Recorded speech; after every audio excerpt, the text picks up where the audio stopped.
I'm here with Chris Arreola, undefeated heavyweight contender. In his last fight, he beat Chaz Witherspoon, the nephew of former heavyweight champion Tim Witherspoon. What's going on, Chris? How's summer treating you, man? Good, man. Good. Can't ask for nothing better than get a big win on HBO.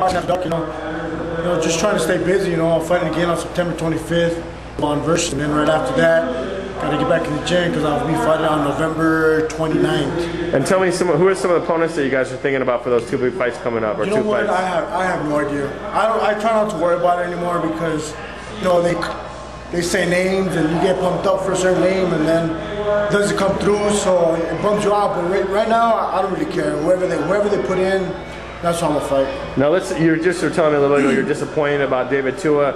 You've been throwing that name around. People have been throwing that name around. That was supposed to be a fight that Al Haymon was supposed to put together on HBO. What happened with that? What happened with the Tua fight?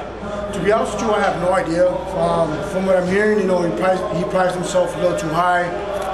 I just wanted to make a fight, something that the fans would enjoy, something that they wanted to watch. But it didn't happen, I'm bummed, but it happens. But from now on, I'm just going to stay ready, and I'm not going to let a fight like that bring me down anymore. Now, I watched, did you ever watch the telecast of your fight with Damian Wills as well as against Witherspoon? Do you feel like the announcers feel like you're the guy that's coming in to lose or the guy that's coming in to win? How do you feel they perceive you? Little by little, people are believing in me.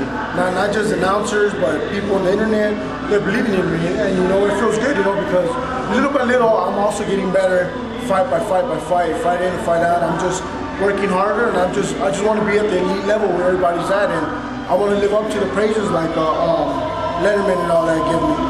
Now let's talk, do you like heavyweight history? Are you into boxing history at all?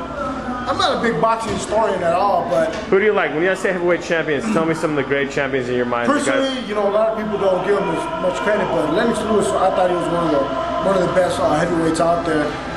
Mike Tyson in his heyday, of course, Larry Holmes. People don't give him a lot of credit because of what boxing was at that time. Of course, gotta say Muhammad Ali, China.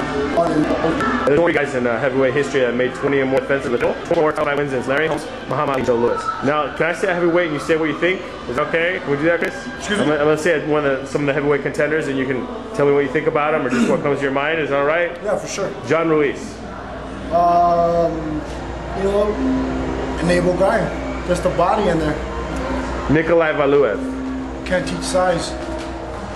Vladimir Klitschko. Elite fighter, #1. Alexander Povetkin. Tough, young, heavyweight like myself.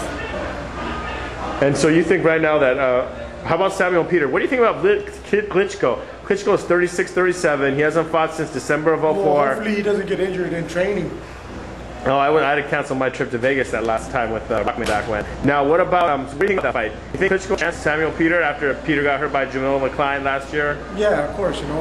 Anybody has a shot with anybody. We're in the heavyweight division. All it takes is one punch. Look at Lennox Lewis. He got hit with one punch, took him out. With Hasim Rockman. All it takes is one punch. Doesn't matter who you are, be King Kong Bundy, you're gonna go down. All it takes is one punch, heavyweight division, that's the way it works. Yeah, I feel like Chris, that there was a spell of an activity there before the Witherspoon fight, and I feel like now, do you guys feel like your management team has it going and you're on the road and you're gonna just get going and your career's shooting to the top? Excuse me, what was the question? You had a little bit of an inactivity there, a spell of inactivity before the Witherspoon fight, but now it sounds like you have a lot of fights scheduled. Chris, how you doing? How you doing? Sorry. Everything going good? Right now. Yeah, real good. Actually, you know what? I love staying busy. I hate sitting on the shelf. I hate waiting to see when is my next fight or what's gonna happen. To me, honestly, if and when I get the title, I'm gonna be a guy that's gonna defend it 3-4 times a year. That's the way I wanna be. That's the way boxing's supposed to be. That's why a lot of people, lose a lot of interest because, especially in the heavyweight division, because they probably just fight once a year, and I don't like that. I like staying busy. I like fans watching a good fight, and that's what I want to give the fans. Yeah, no, you have a very busy style. You throw more punches than almost any heavyweight out there. Now, one more thing on the little more negative note, Chris. A lot of people make comments, like right now you look like you're in shape at this moment, but a lot of people have made comments about your stomach. Do you feel like you're ever gonna have like a six-pack and be the ripped type of fighter? I'm never gonna be. Nah, I'm never. I'm never gonna be a ripped dude, you know. Be like Larry Holmes and shit. You know, big dude, you know, great able body, and you know, he comes in shape. You never know. You can't judge a book by its cover, you know. How many rounds could you fight in a fight? How many rounds could you go? I could go 12, 13 rounds. You know, when I'm training, when I'm sparring, we go our regular 3-minute rounds and we go 30-second rest. And for my last fight, I hit, I think, 13 rounds. So it's not a problem to go the distance. You know I have a good pace, and the thing is that somebody can keep my pace. You know, just like, you know, Margarito against, you know, Cotto. You know, Cotto couldn't keep Margarito's pace. And I called this second round. I was like, if you keep the pace, it's gonna be amazing.